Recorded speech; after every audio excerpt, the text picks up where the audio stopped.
praise. 1, 2, 3. Amen. Tignan mo yung katabi mo kung na-stress na. Amen. Amen. Praise the Lord, no? Okay, 1, 2, 3. Every gising is a blessing. 1, 2, 3. Amen. Yung iba hindi na nagigising. Bakit pa ulit-ulit sinasabi ni Pastor yan? Totoo naman. Maraming hindi nagising kaninang umaga. Pero yung katabi mo, nag-toothbrush kaya yan. Ay, nag-toothbrush naman daw. Naglagay kaya ng ng Rexona kaya yan. Hindi, tawas lang. Amen. So every gising is a blessing. Amen. 2024, the year of answered prayer. December na, nasagot ba yung mga prayer natin? Parang bumina. Amen. Nasagot ba yung mga prayer ng 2024? At marami pang sasagutin at gagawin ang ating Panginoon this 2025 sa buhay ng bawat isa. Kaya sabihin mo sa katabi mo, pinagpala ka ng Diyos. Amen. Okay. So bakit? Bakit natin lagi sinasabi mag-pray, mag-pray, mag-pray? Dahil sabi ng Panginoon, kung mananalangin ka sa akin, tutugunin kita. So ang inutos ng Diyos, mag-pray ka at sasagot siya. Ang problema, kaya wala sa atin yung ating mga hinihiling, wala sa atin yung ating mga gusto, kasi baka hindi tayo nagpe-pray. Amen. Kaya tanong mo katabi mo, nagpe-pray ka ba?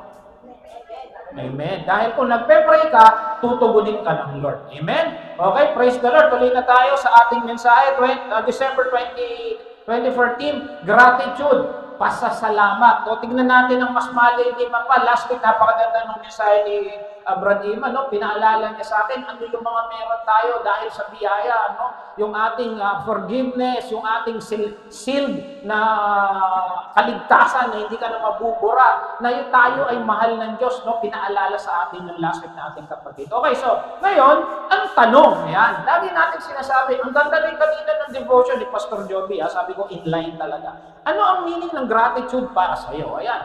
Bawat isang nandito, sa tingin mo, ano ang meaning ng gratitude sa iyo? Ayan. Ano yung gratitude? Okay. Ano sabi ng dictionary? Sabi, a positive state of being, a feeling of thankfulness, appreciation for someone or something, and a social emotion that signals a recognition. Parang pasasalamat din. No? Kung titignan mo yung definition niya, sabi nito, a positive state. Pag doon, may feeling of gratitude ka, lagi kang masaya. Yung mga tabi mo, kung masaya yan. Parang nalulungkot siyang katabi ka. Amen? So, ganun daw yung mayroong puso na mayroong mapagpasalamat. Tingnan natin yung sinabi ni John F. Kennedy. Sabi, as we express our gratitude, kapag ikaw daw mapagpasalamat, we must never forget the highest appreciation is not to utter words, but to live by them. Sabi niya, ang ibig ka na sabihin, kung talagang mayroong kang pusong pagpapasalamat, o nagpapasalamat ka, dapat hindi lang sa salita, kundi sa hindi kasi pwede mo sabihin, thank you sis, thank you Brad, pero sa likod mo, bahala ka sa buhay. Diba? Dapat talagang pinapakita mo. Okay, ngayon Pasko, di ba, magbibigayan. Uy, salamat Pastor, binigyan mo ako ng regalo. Pagtalikod, naman ito lang. Diba? Dapat nandun yung puso talaga na pagpapasalamat. Yun ang pinapaalala ni John F. Kennedy. Ito yung scripture kanina ni Pastor, kaya natutuwa ako. Talagang kami in line no? Yung ano namin. Hindi, wala. Sabi dito, 1 Thessalonians 5:16-18, rejoice always, lagi raw magalak, pray continually, laging mag-pray. At ano sabi? Give thanks. Laging magpasalamat in all. Pag sinabi ni in all, kasama ba rito yung may problema? Sinama ba rito yung minsan parang dumarating si Judith at wala kang pambayad, magpapasalamat ka pa rin? Kasama kaya? Kasama. Okay, nandiyan na si Bay. Kilala niyo si Bay? Bayarin. Yung minsan may utang ka rin sa tindahan, no? Parang ayaw mong dumaan. Kasama ba yun? Kasi sama ito, all. So every time, sa umaga, paggising, pasalamat ka, Lord, salamat, gising ako. For this is, ano daw yun? Yun yung kalooban ng Lord sa atin through Jesus Christ. Yung may Kristo daw, dapat mayroong buhay na mapagpasalamat. Hindi dahil maganda yung buhay, hindi dahil laging may blessing, hindi dahil napopromote yung asawa o ikaw meron kang sideline, hindi dahil yung anak mo may magandang grade o nasabitan ng medalya. Kahit hindi maganda ang buhay, magpasalamat ka. Amen? Hindi yung pagpunta mo dito, nakakuyukot yung mukha mo, pasalamat ka nandito ka kasi yun ba, hindi na nakarating dito. Amen? So yun daw yung gusto ng Lord sa isang mananampalataya. Kasi in Christ Jesus, so ibig sabihin yung Kristiyano. Pag ikaw may Jesus, pag sinasabi mo ikaw ligtas, dapat ang state of being mo, lagi kang thankful. Lagi kang nagagalak, lagi kang nagpapasalamat. Amen? Hindi naman sinabing namatayan, ay thank you, namatayan ako. Hindi yun. Ano pagpapasalamat ko rin, Pastor, kagaya ko, no? 66 years old nung namatay yung nanay ko. Bata pa nanay ko. Ang sabi, pagpasalamat mo na 66 years, nakasama mo nanay mo. Amen. Throughout my 30 years, ganun. Yung kabataan ko, nakasama ko siya. Nagkaroon ako ng nanay. Kasi yung iba, walang nanay. Wala naman siguro dito dinala sa Hospicio de San Jose, Umpunan. Na nagisnan yung nanay niya. Kayo ba, nagisnan yung nanay niya? O, kung nagisnan yung nanay mo, napalaki ka ng nanay mo, pagpasalamat mo, may nanay ka, may tatay ka. Amen? Yung mga anak, galit pa sa nanay tatay. Ako rin, gata, ganun natin. Amen? Okay. Ano raw meaning? A constant heart of thankfulness. Yung puso na lagi nagpapasalamat. Amen? Ano daw ang sabi nito? Ito, kilala nyo, sino nagsabi dito? Give thanks with a grateful heart. Sinong nakakakilala nagsabi niya? Si Dan Moen.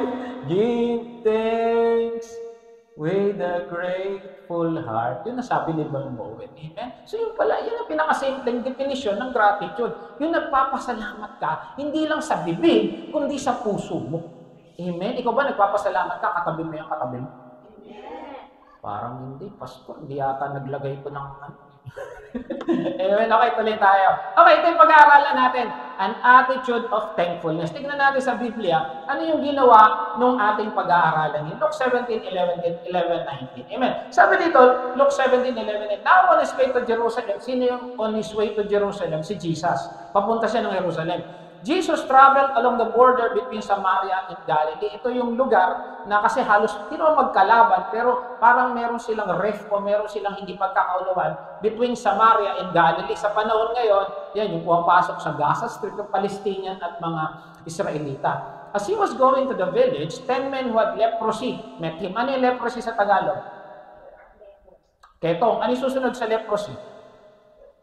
Leprody. Yung tumawa, nag-breakfast. Okay. May mga 10 ketongin na nakasalubong siya. Amen? Ilan yung nakasalubong may ketongin? 10. Okay.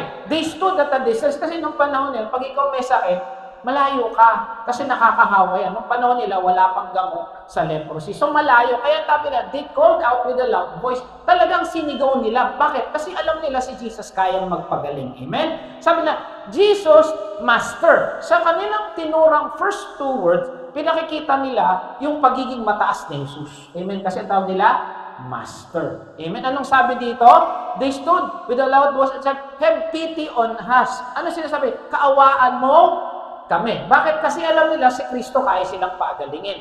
At yung awa lang ni Kristo ang kailangan nila para sila gumaling. Amen? So yun ang yun yung setting. Merong 10 ketongin, nasa malayo si Jesus, sinabi nila, Master, have pity on us. And sabi ko, when he saw them, nakita ni Jesus. Ano sabi ni Jesus? Go! Show yourselves to the priest. Ngayon, bakit pumunta kayo sa priest? Kasi yung priest, sa panahon nila, yun yung nagde-declare na pwedeng magsabi na yung isang may sakit, magaling na. Kaya halimbawa, ako may sakit. May sakit ako. Kailangan ko pumunta sa pare para sabihin, ikaw, Wendell, magaling ka na. Wala silang doktor nun. So, ang sabi ni Jesus, pumunta kayo sa pare. Kung ikaw meron kang sakit, alam mong may sakit ka, pupunta ka sa pare? Hindi. Kasi alam mo may sakit ka eh. Pero dahil alam nilang si Kristo yon, ano sabi nila?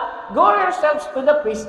As they went, they were cleansed. Habang naglalakad sila papuntang templo, gumagaling sila. Alam niyo kay Tommy, natatanggal yung ilong, natatanggal yung daliri, yung mata, yung kasi kinakain ng infection. Amen? So, ganun. Lumalakad sila papuntang templo, gumagaling sila. Amen? Minsan, pansinin nito, sa buhay pala natin, mayroong mga blessing na faith activated. Alam niyo yung pag pumasok kayo sa SM ba yun? May pinto na yung pagpapasok ay bumubukas. Nakita na kayo ng gano'n. May bagay pala sa buhay natin, kailangan aktuhan mo para mapasayo. Naalala niyo yung sina Aman? Kaya niyo sina Aman? Yung kapatid niya, sina Auman. Hindi, sina Aman. Ano sabi? Pumunta siya doon sa ilog ng Santa Maria. Tapos lumubog sila ng 7 beses. Paano ko gagaling? Lulubog lang ako doon. Ang tinitignan ng Diyos dito, hindi yung ilog, kundi yung kanilang pananampalataya. Kagaya ng mga disciple, sina Peter, wala silang nahuli magdamag. Ano sabi ni Jesus? Ilagay niyo yung lambat sa kabila. Yung width nung bangka, 7 feet lang. Ano pinagkaiba ng isda dito sa kabila? Pero anong ginawa niya? Sabi ng Master, wala kami nahuli magdamag. Pero dahil sa sinabi mo, susunod kami. So, ibig sabihin pala, may mga blessing na faith activated. Kailangan mo muna sumunod. Kagaya na sinasabi ng Panginoon.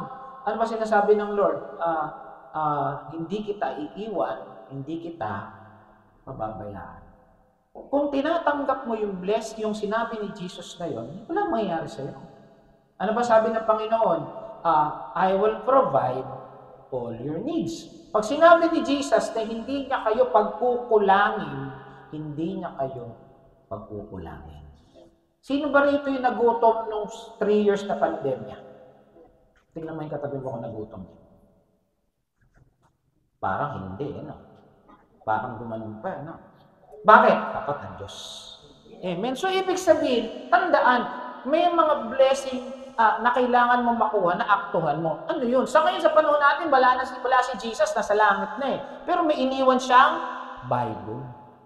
Minsan, hindi mo kailangan ng sign, ang kailangan mo Word of God. Diba? Sinabi sa Bible, hindi kita pagkukulangin. Lahat ng pagsubok na dumating sa'yo, kaya mo, bibigyan kita ng daan.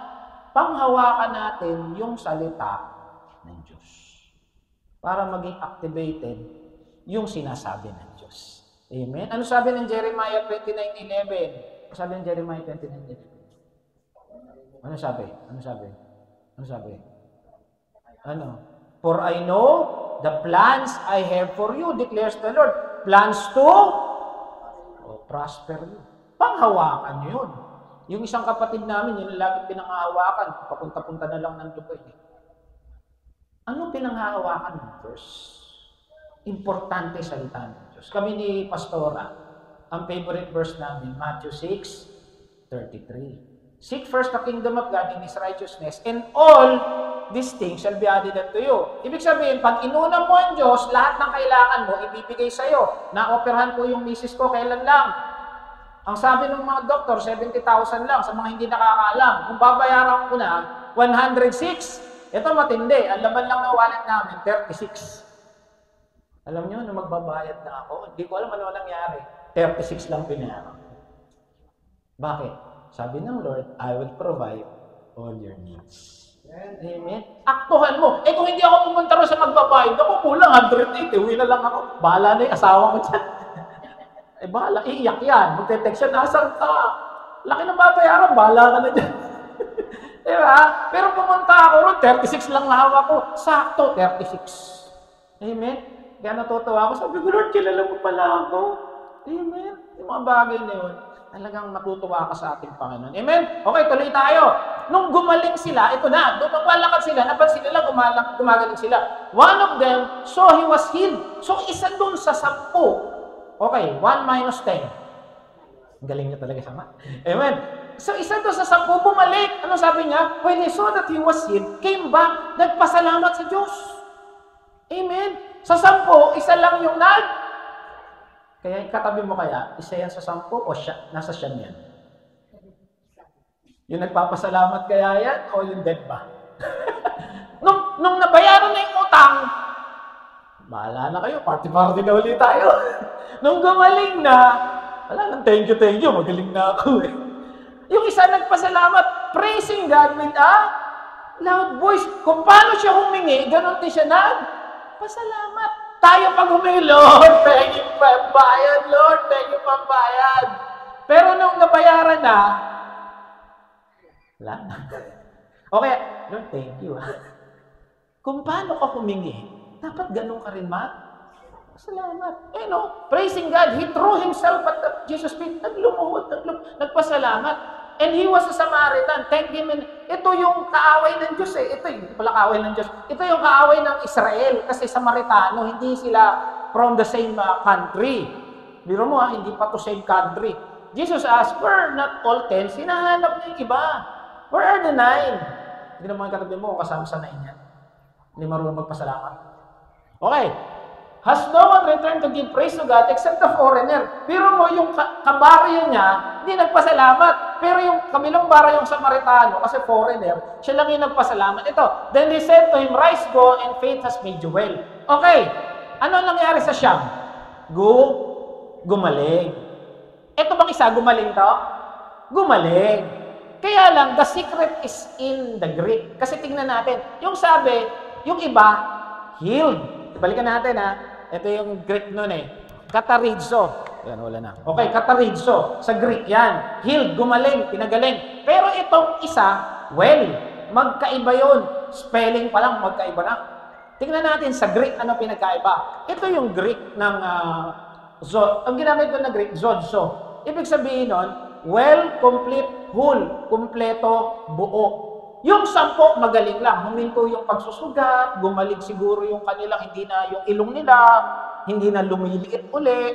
Pero itong isa, nakumpleto siya. Hindi ko alam kung nakumpleto yung ilong niya bumalik, yung tenga niya bumalik, yung daliri niya naging siyang. Ang sabi niya dito, nakumpleto siya. Hindi ko alam. Maari yung kanyang spiritual na buo. Yung kanyang pananampalataya sa Diyos na buo, yung kanyang mental na pananaw sa buhay na buo. Pero ito sigurado ko, yung nagpapasalamat sa Diyos, mas malaki blessing. Amen? Kaya ikaw ba marunong kang magpasalamat sa Diyos? Amen? Kasi yung Siyam, gumaling. Nabayaran lang yung utang.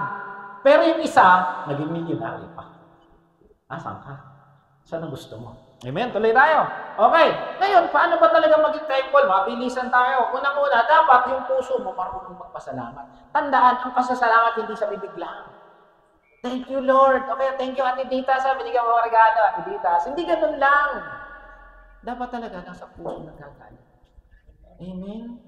O kaya, binigyan ka ng pamasko, 20 pesos. Pasalamat ka, binigyan ka 20 pesos. Bilog pa nga Amen? Yung mga bata ngayon, kakanta, di ba? Thank you, pag piso. Ano sabihin? Tama. Kahit tayo, alam natin Pero pag binigyan ng 20 pesos, thank you. Babait ni, tanyo, kayo rin yata ganun dati. Di ba tayo rin yun Hindi puso ang nagpapasalamat, bibig lang. Dapat kahit magkano ibigay siya ng ninong-ninang nyo, o ano man natanggap nyo ngayon, dapat yung puso nagpapasalamat. Amen? Sabi dito, nagsisimula ang lahat sa puso. Naalala ko yung teleserye nun, yung kay Claudine. Alam niyo ba yun? Parang ako lang yata makandari ito Mula sa, tanyo kasi edad ko kayo. Di ba? Sino yung kalaban niya ron? Sino ba? Pangalan si Princess Punsalan. Pangalan niya Princess Punsalan doon. Si Selena, grabe yun, nakakatakot ko di ba? Pinanood ko yun. Kasi pinanood ng biyenan ko sa Clinic TV. Okay. Nagsisimula lahat sa puso. Pag nagkagusto ka, nagsisimula sa puso. Kaya may gusto kang bilhin, nagsisimula sa puso. Pag may gusto kang orderin sa Shopee, nagsisimula sa 12.11, saka sa 11.11. Nagsisimula sa sale. Amen? Ano sabi niyan? For out of the abundance of the heart, the mouth speaks. Kung ano yung nasa puso, sinasabi mo. Tama? Pag galit ka sa loob, lumalabas. Pag tuwan-tuwa ka sa puso, lumalabas. Pag walang laman yung puso mo, wala rin lalabas. Amen? Ang tanong, ano laman ng puso mo ngayon? Ano laman ng puso mo ngayon? Pusong pasasalamat? O pusong galit? O pusong nagwo-worry? Ito nga, Jesus called with a loud voice. Kanina, tumawag siya, yung kaninang example natin. Kaya nagpasalamat siya, he praised God with a loud voice. Ito yung sabi ko kanina, nauna na pala ako. Kung paano ka humingi, in-answered ng Lord yung prayer mo, dapat ganun ka rin magpasalamat. Eh, ganito talaga, pag nagpe-praise and worship tayo, umiyak pa, taas ang Lord. Nung tinulungan ng Lord, wala na. Dapat pala, kung paano tayo humingi, ganun din tayo magpasalamat. Amen? Kung sobrang iyak mo nung humingi nga, mas dapat sobra-sobrang pasasalamat mo binigay na. Amen? So, gayahin natin yung Samaritano. Ikaw, ano ang laman ng puso mo? Heart of gratitude ba? O heart of worry or envy? Anxiety? Paano ka magpasalamat kay Lord? Amen? Iiwanan natin sa atin yung mga tanong niya. Paano ka ba magpasalamat kay Lord? Pangalawa, acknowledge God. Kung gusto mo gusto mo magkaroon ng gratitude lagi, dapat marunong mo i-acknowledge ang kabutihan ng Lord sa buhay. Sa lahat ba ng bagay, nakikita natin ang kabutihan ng Diyos sa buhay natin. Amen? Sabi dito ni Jonah, nung sinabi ito ni Jonah, nagme-memory verse ito. Ay, hindi pala Jonah, pangalan ng Jonas pala. Jacob pala, sorry. Nalito na ako sa mga anak ko, pastor. Puro kasi Jay. So si Jonah, umaawit siya nito, ngunit aawit ako ng pasasalamat. Alam niyo, nasan siya? Nasa loob ng malaking isda. Tandaan, ang pasasalamat, walang pinipiling lugar. Amen? Kahit anong nangyayari sa iyo, sa trabaho, sa palengke, kung meron kang pusong mapagpasalamat, aawit kayo, magpapasalamat kayo. Amen? Halimbawa, Sister Gina, nakita yung kanyang paminggalan pa no? Ang daming hugasin. Huwag na ikaw, Sister Gina, baka mamaya galit sa akin. Joke lang. Yung nanay, yung talang paminggalan, ang daming hugasin, yung mga kawali, puro sebo. Ano magiging impression mo? Ba, namalengke ka, sinabi sa anak mo, hugasan mo yan. Ano magiging natin? Kagalit ka. Pero imbis na magalit ka, matuwa ka. Bakit? May sebo. Ibig sabihin, may pinamprito. May pinrito. Masebo. Ano kaya masebo na? Maka. Mamoy. Hindi naman pwede manok, no? At meron kang pinambili nung maka o mamoy. Ibig sabihin, blessing ka. Diba? Nung gagagalit ka, yung mga anak mo, ingay-ingay, pasalamat ka, may anak ka. Yung iba, walang anak. Diba? Kung yung nanay mo, ganyan, o yung asawa mo, kasi tatawa. Dapat pasalamat ka. May asawa ka, may nanay ka. Amen? Kesa, maalis na sa bahay na to. Mga bata, ganun, pag napapagalitan balang araw. Bullet day. Ayun yung bullet day? Balang araw. Yung hindi talaga tumawa, hindi nag-breakfast, buti pa si sister. Amen, di ba? Pasalamat mo, may nanay ka. Kasi yung iba wala. Wala na ako nanay. Amen? Ang daming dapat ipagpasalamat sa buhay natin. Kaya may boss kang nakakainis. Pasalamat ka. Bakit? Trabaho ka. Yung iba wala. Yung iba walang 13-month kayo. Di ba may 13 months? Di ba may 13 month dito? Uy, diba? Yung iba may bonus. Yung nanay nga walang bonus Oo, ganun daw. Diba? Ang daming dapat ipagpasalamat. Ito nakakatuwa. Pag tayo, bagong tanggap sa trabaho, alas 7 oras, 6 nando na. Pero pag 1 taon, 2 taon ka na, alas 7 oras, alas 7 ka palang gigising. Tama hindi? O, tama, nakatawa kayo. Amen? Dapat yung puso pagpasalamat, constant. Walang pinipili. Amen? Ito ang mga bagay na humahad lang sa ating pagiging mapagpasalamat. Comparison. Ikaw meron kang daing na bangus. Naamon mo yung kapitbahay. Steak. O kaya ano yung mababango? Binagoongan. Ako galunggong lang, sila binagoongan. Nawawala yung pagiging ungrateful mo. Tama? Ayun nagiging papagpasalamat mo kasi nagkukumpara mo Inarada mo, tricycle lang siya, 4x4. Nilagyan mo na din ng gulong yung, lagyan mo 2 gulong sa likod yung tricycle. Kung mo lang tricycle, tsaka 1 gulong, 4 na rin yun. Materialism. Diba? Ang ganda ng sapatos niya Ano ba yun? Yung mga mamahalin na talaga sapatos. Sapatos mo, tig 300 lang. Pareho rin naman makakatakbo yun. Diba? Pessimism. Alam niyo pessimism? Pagiging negatibo. Sa lahat ng bagay, nakikita mo problema. Sa lahat ng bagay, nakikita mo hindi maganda. Yun yung pessimism. Ano pa? Narcissism. Yung laging ikaw na lang ang magaling. Kaya hindi ka natututong magpasalamat kasi sa tingin mo sa buhay mo, ikaw lang magaling. Ano pa? Entitled. Ganito yung entitled. Alam mo yung entitled? Halimbawa, niregaluhan ako ni Pastor Joby o ni Brad Emmanuel. Pastor, ito, Merry Christmas. Bakit? Tumatanggap na ako ng pamasko ngayon. Joke lang. Diba? Imbis magpasalamat ako, nakita ko 100 lang, galit pa ako. O kaya, ba't hindi nila ako niregaluhan? Yun yung entitled. Imbis na magpasalamat ka sa blessing na binigay sa'yo, galit ka pa. Yung feeling mo, dapat nyo lang ako regaluhan, pastor nyo ako eh. Yung gano'n, o kaya nanay ka, niregaluhan ka ng asawa mo. Dapat mo lang ako regaluhan, asawa mo ako, hirap-hirap tayo maging nanay. Diba? Okay, tatay, niregaluhan ng asawa. Dapat mo lang ako regaluhan kasi nagtatrabaho ako eh. Yun yung entitled. Yun yung entitled. O kaya sa mga bata naman, niregaluhan ng nanay. Dapat mo lang ako regaluhan na eh. Honor student ako eh. Yun yung entitled. Ganun ba tayo? Nawawala ang pagiging grateful kasi bakit? Ang feeling mo, dapat kang pasalamatan, dapat kang bigyan. Ano pa? Envy. Naiinggit ka sa kapitbahay mo, naiinggit ka sa kaklase mo, naiinggit ka sa kapitbahay mo, kung saan-saan. Kaya nawawala yung pusong mapagpasalamat kasi naiinggit ka. Tignan mo ang katabi mo kung naiinggit sa'yo. Pag naiinggit, pikit. Tama? Pumikit ka na lang. Kaya lang, huwag kang pipikit na naglalakad ka, ha? Baka mapagkamalang ka, bigyan ka ng tungkod. Amen? And then, world-centered. Ang nakikita niya, mga bagay sa paligid, hindi yun nakikita yung kabutihan ng Diyos sa buhay niya. Amen? Kung meron tayo dito, pag-pray nyo na. Hindi ko alam, tayo yan. Hindi ko alam kung alin dyan tayo. Kaya hindi mo makita ang kabutihan ng Diyos sa buhay mo. Bakit? Kasi meron ka dyang isa o dalawa o tatlo. I hope and I pray wala. Amen? Reminder, dapat nakafocus kay Lord para makita ang blessing ng buhay. Kaya ano man ang pinagdadaanan, kahit ano pa pinagdadaanan mo, ang nakikita mo yung kabutihan ng Diyos sa buhay mo. Amen? Dapat ganun. Tapos, minsan dito may kakanta, pangit naman ang boses niya, nung pinakanta mo, siya rin pala. Diba?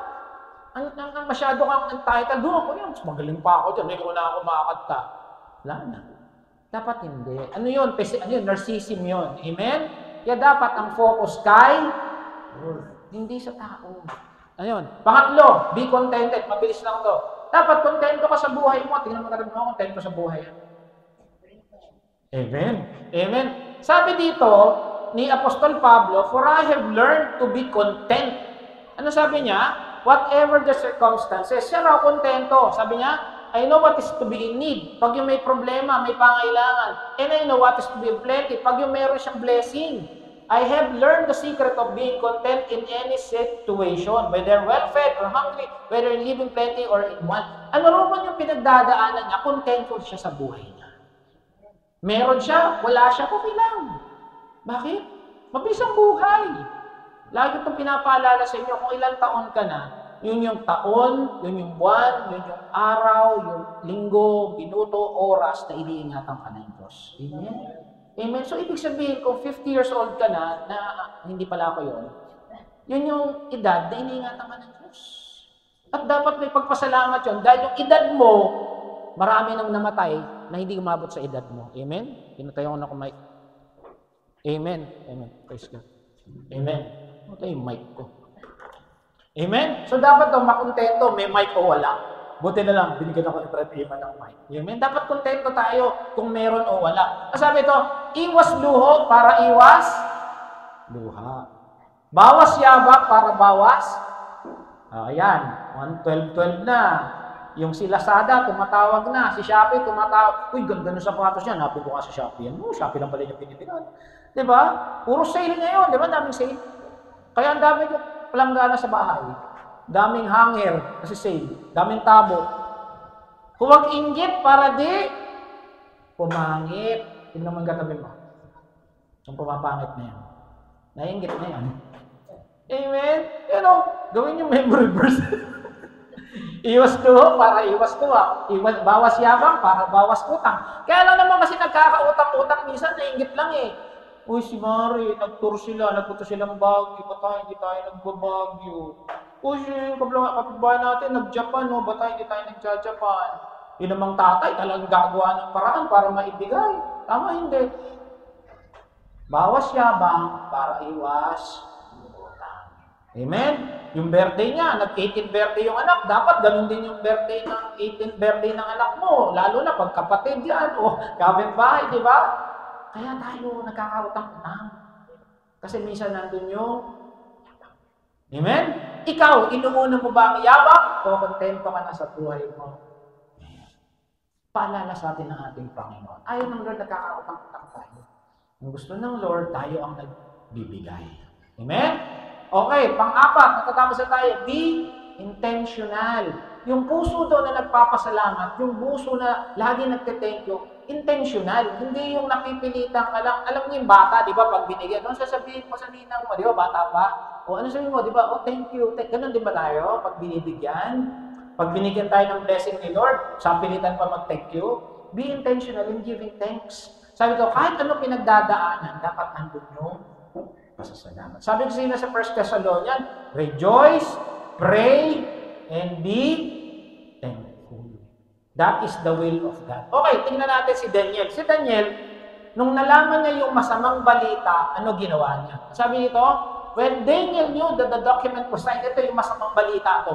Ang sabi niya, he got down on his knees 3 times a day and prayed and gave thanks. Ano naraman niya ang masamang balita? Kumbaga sa panahon natin yun, martial arts. Martial law. Hinuhuli lahat ng gwapo. Ako magpe-pray pa rin ako. Parang wala talaga. As he had done previously, pero mo hinuhuli gwapo, magpe-pray pa rin ako. Siyempre. Kagaya si Daniel, amen. So, dapat ganun. Kahit anong pinagdadaanan natin, marunong tayo magpasalamat. Amen? Tandaan, walang pinipiling sitwasyon ng pasasalamat sa kaligtasan na meron ka. Lagi natin pinaalala ito, di ba? Tayo ligtas sa biyaya ng Diyos. Amen? Dahil meron tayong biyaya.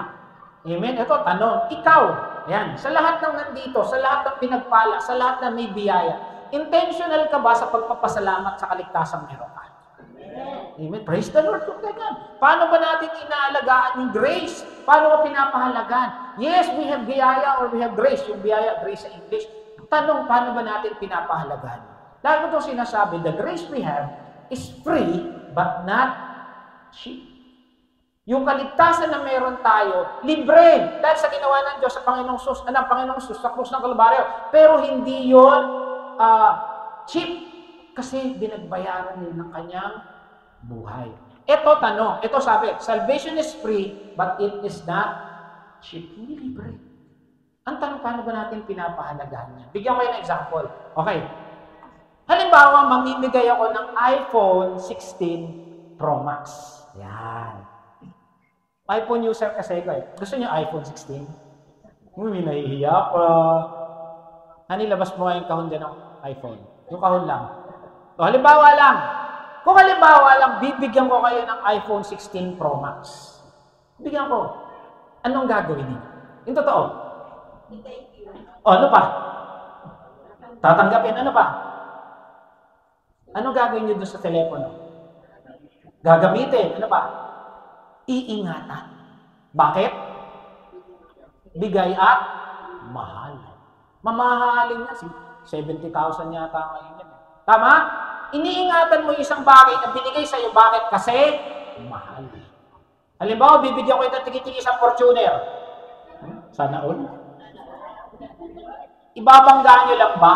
Hindi. Baka hindi nyo nga gamitin kasi wala kayong lisensya. Pero kung halimbawa, ito bibigay ko sa inyo. Yan, bago-bago.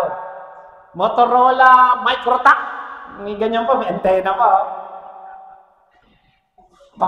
Pag binigay ko sa inyo yan, baka hindi nyo matanggapin yan. Okay, nilagay ko sa bag nyo. Okay, tapon mo yan. But alam nyo, mura lang eh. Di ba ganun ang tao?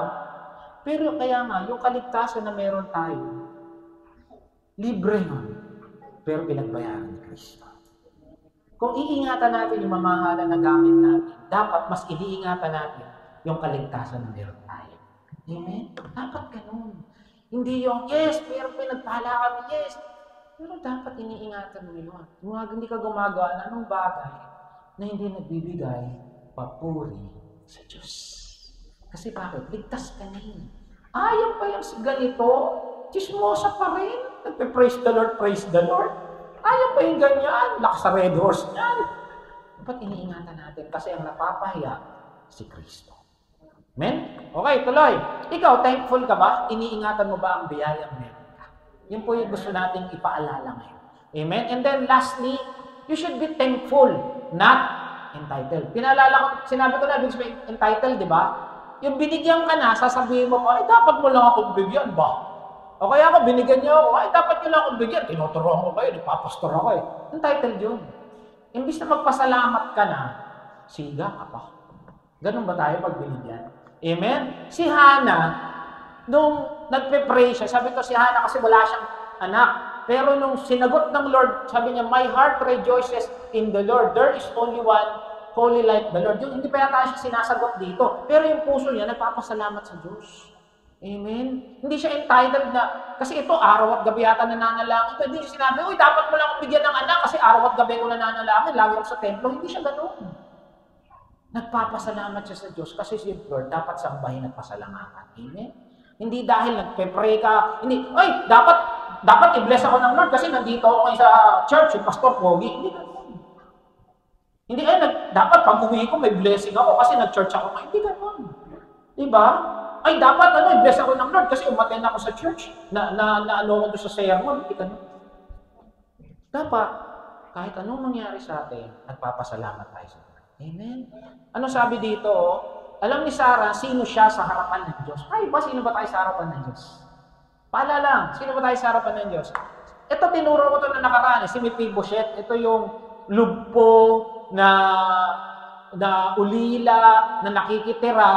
Tapos biglang bilis ni Haring David, sabi niya, binigyan siya binalik yung kayamanan ng lolo niya sa kanya, tapos doon na siya kasama ng hari. Kaya sabi ni Mephibosheth, sino ba ako para pag-ukulan mo ko ng pansin? Wala akong silbi.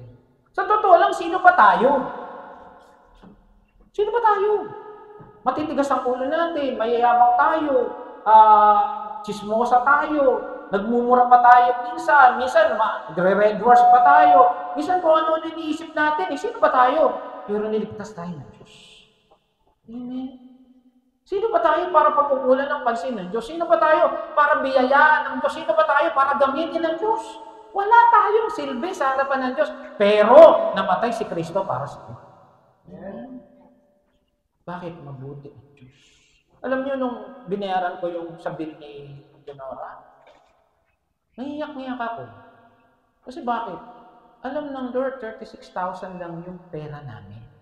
At ito mas matindi. 30 lang talaga yun. 30 lang talaga dala namin.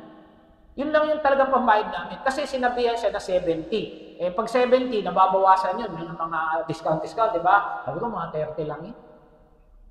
Umabot ang 106. Ito mas matindi. One day before siya i-discharge, may nagbigay sa amin 6,000. Bakit?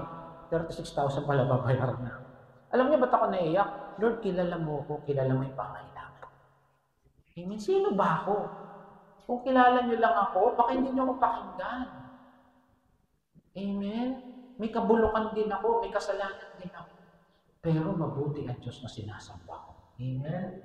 Mabuti yung Diyos na sinasamba mo dahil hindi siya nangimay, hindi siya nagdalawang isip na iligtas ka sa impyerno. Siya ang namatay para sa ating lahat sa krus ng Kalbaryo. Maging sino man tayo. Amen? Kasi bakit? Mahal na mahal na tayo. Sabi sa Ephesians, ito matindi Ephesians 1:4. For He chose us in Him. Ano chose? Ano sa Tagalog ng chose? Pinili. Para kay Jesus. Before the creation of the world. Ibig sabihin, hindi pa nilalalang ang mundo, wala pang langit at lupa, pinili na si Joby. Pinili na si Iman. Pinili na si Ditas. Pinili na si Ezra. Pinili na si Yonora. Hindi pa nilalalang ang mundo. At sino pa pinili? Yung mga tumanggap kay Kristo. He chose us in Him before the creation of the world. Wala pang planet Earth. Kilala na tayo ni Jesus. Wala pang planet Earth, kilala na ako ni Jesus, pagbabayad ako ng 36,000 noong November 10. Amen?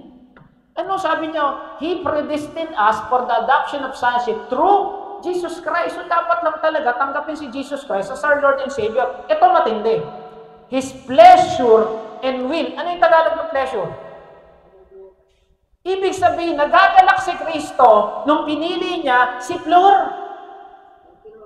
Nagagalak ang Lord kung pinili niya si Gina.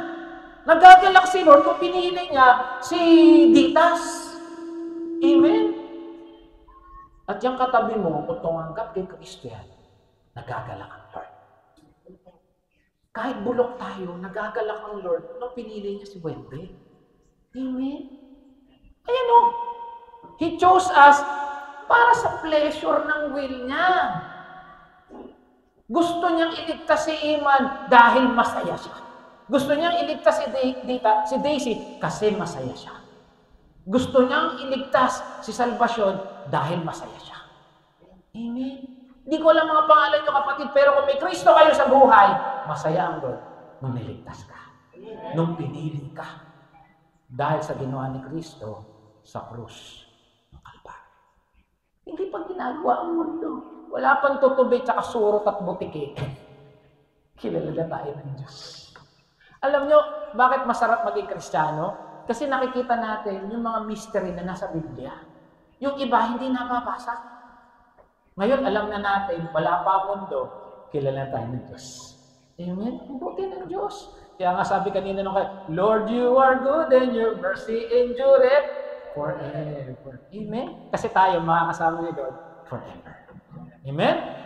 Pinili tayo ni Lord because of His pleasure, and the best thing to do is to praise Him at huwag maging entitled. Kaya dapat may puso tayo mapagpasalamat kasi nga wala pa yung mundo, kilala na tayo ni Lord. Amen? Pag nalaman mo yan, hindi ka ba magpapasalamat? Halimbawa na lang, kasi maka-Duterte, no? Nung panahon ni Duterte, pinili ka na niya. Pinapunta ka niya sa Malacanang, hindi pa tuwan-tuwa ka. O si BBM na lang ngayon, uy, kilala niya si Pastor Joby, oh. Pinapupunta niya doon. Papasok yan doon sa gate. Pinapunta ako ni Presidente. Sino kayo? Si Joby Santilla. Ay, sige sir, tabi kayo. Di PSG yun.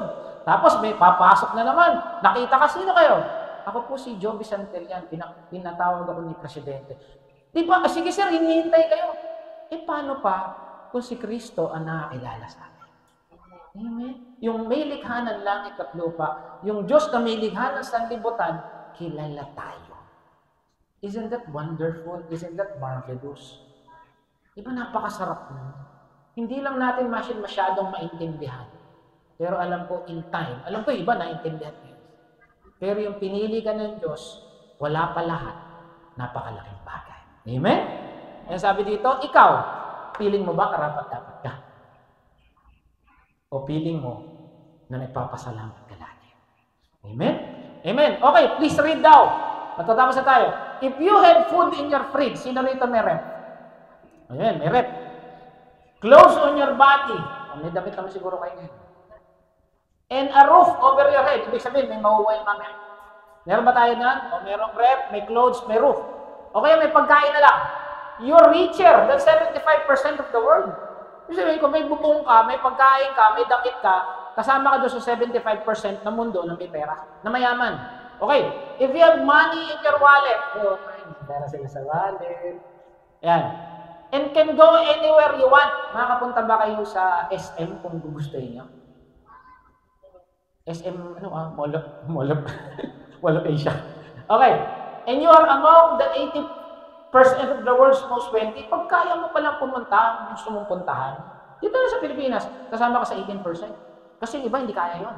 Ano ba? If you are alive today and healthy, magandang mo kung buhay at healthy. Oy, wala pa siyang maintenance. Okay. You are blessed than the millions of people who will not survive this week and die. Alam niyo na nasa ospital kami, nakakaawa yung mga katabi namin. Umiiyak sa sakit, di ba? Umiiyak. Hawakan lang. Umiiyak. Sabi nga ni Lord, pinagpipray na lang namin, nakakaawa sila. Ikaw, kahit sampaling ka, hindi mo mararamdaman. Amen? Makapal eh. Hindi, joke lang. Ayan o, healthy and alive today, kasama ka sa milyon. Ano ba? If you can actually read and understand this message, ibig sabihin yung marunong magbasa at sumulat. Tingnan mo ba sabi mo, marunong magbasa at sumulat yan? Oo, marunong. This message, you are more than fortunate of the 3 billion people in the world who are blind, deaf, and illiterate. Bulag, pipi, at hindi marunong. Yung katabi mo ba, bulag, pipi, at hindi marunong yan? Ay, hindi. Nakakita pa nga, di ba? Nakikita niya kagandaan at wag-wapuhan ang katabi niya. Amen? Okay, last. Life is not about complaining. O yan, sino mahilig mag-complain dito? Buti pa yung kapitbahay, buti pa yung si kumare, buti pa yung teacher ko, yung kapitbahay, yung mo. Ganun ba tayo? Lagi na lang natin kinukumpara yung sarili natin. Life is not about 1,000 of other reasons to be grateful and be happy. Tanong, tatanungin ko kayo ngayon, meron ka ba dapat kayang ipagpasalamat ngayon? May nanay at tatay ka ba? Wala siguro putok sa buho dito, no? Meron ka bang bubong na mauwian mamaya? May kakainit ka ba? Ano ulam niya? Tayo nyo sabihin, ha? Tayo nyo kami sama. May kikain kami. Kung pag-uwi nyo, may pagkain kayo, mapalad ka. Dahil yung iba, naghahanap pa rin ng kakainin nila ngayon. Tama hindi. Yung iba nga, kakain pa yata sa party mo kaya dito. Amen? Diba? Mapalad ka. Kalabitin mo yung katabi mo, mapalad ka. Amen? Kasi yung iba, wala. Ang dami nating dapat ipagpasalita. Dapat yung puso natin, may heart of gratitude. Hindi puro complain, hindi complain. Ay, wala tayong pumasko kasi walang 13 months. Ay, yung anak mo, kawawa naman. Hello! At least may anak ka. At least may asawa ka, maiiyakan mo. At least pwede kayong magsalo-salo. Amen? Magnisins ramen na lang kayo. Okay na yun. May sabaw. Wala pang sebo. Amen. O kaya magmaling na lang kayo. Ang usapan dito, buhay. Ang usapan dito, walang maintenance. Dahil ang dami nang nagbe-maintenance ngayon. Diabetes, high blood, cholesterol. Kung wala ka pa niyan, pinagpala ka. Sa totoo lang, meron na ba rito? Bukod sa akin? Hindi, wala ako. Isa lang yun, sa high blood lang. Kasi meron ako iniingatan. Amen? Dami natin dapat ipagpasalamat mga kapatid. Kaya dapat, simula sana sa araw ito, dapat na makita natin, hindi yung problema ng buhay. Ang makita natin, yung kabutihan ng Lord sa buhay natin. Amen? Amen? Kaya sabi nito, okay, summary. Ano yung unang-una? Paano maging grateful? Dapat yung heart mo, may pagpasa. Sa puso nagsisimula yan. Pangalawa, dapat ina-acknowledge mo na dapat si Lord lahat. Kaya ka nakakapagtrabaho, kaya ka magaling, kaya ka nakakapagluto, kaya ka may anak. Lahat ng bagay na meron ka, galing kay Lord. Okay, dapat ina-acknowledge mo yan. Dapat kontento ka sa buhay mo. Huwag kang inggitero. Pag naiinggit, pikit. Huwag yabang, puro walang utang. Amen. Pag 12-12, patayin mo yung cellphone mo. Kasi maraming free shipping. Dapat kontento tayo. Tingnan mo katabi mo, kontento ba yan? Amen? And then, intentional dapat lagi ang pasasalamat mo sa tao at sa Diyos. Pala, hindi ko na ituro. Dapat, bukod sa nagpapasalamat tayo sa tao, marunong din tayo magpasalamat sa mga bukod sa nagpapasalamat tayo sa Diyos, nagpapasalamat din tayo sa mga taong ginagamit na daluyan ng pagpapala ng Diyos. Okay, halimbawa sa pamilya, nagtatrabaho si tatay, dapat marunong magpasalamat sa tatay. Nagtatrabaho si nanay, dapat marunong magpasalamat kay nanay. O si nanay walang trabaho, ano dapat magpasalamat? Hello, kung pasasahuran mo nanay, mas malaki sahod niyan. Dapat nagpapasalamat kami, nanay na gumigising sa umaga. Amen. Dapat marunong ka magpasalamat sa mga waiter na nag-serve sa iyo sa Jollibee, hindi yung, bagay-bagay naman. Di ba? Napagpapasalamat. May pupunta rito sa SM. Dapat mas marunong tayong pasalamatan din yung mga, yung mga sales. Hindi. Pero maghapon nakatayo. Dapat lahat, pinapasalamatan natin. Dahil pag tayo natuto magpasalamat sa lahat ng bagay, hindi ko na sinabi lahat ng bagay as in, namatayan ka, pagpasalamat mo. Pagpasalamat mo, namatay, at least, nakasama mo. Amen? Dapat intentional sa pagpasasalamat. Hindi na lang lahat, lagi ka naghahanap. And then, be thankful, not entitled. Hindi yung binigyan ka na, galit ka pa. Ano dapat magiging, paano raw dapat para maging grateful? How to be thankful? Dapat gawin mo ng habit. Habit yung pagpapasalamat. Amen. Hindi ka na nagpapasalamat sa church. Dapat sa buhay mo, sa bahay mo. Yung mga anak, dapat marunong kayo magpasalamat sa nanay at tatay nyo, sa mga kapatid nyo, kahit makulit. Kasi meron kayong kapatid. Yung iba walang kapatid. Tama? Yung anak namin, solong anak. Buti na lang talaga, gwapo tatay.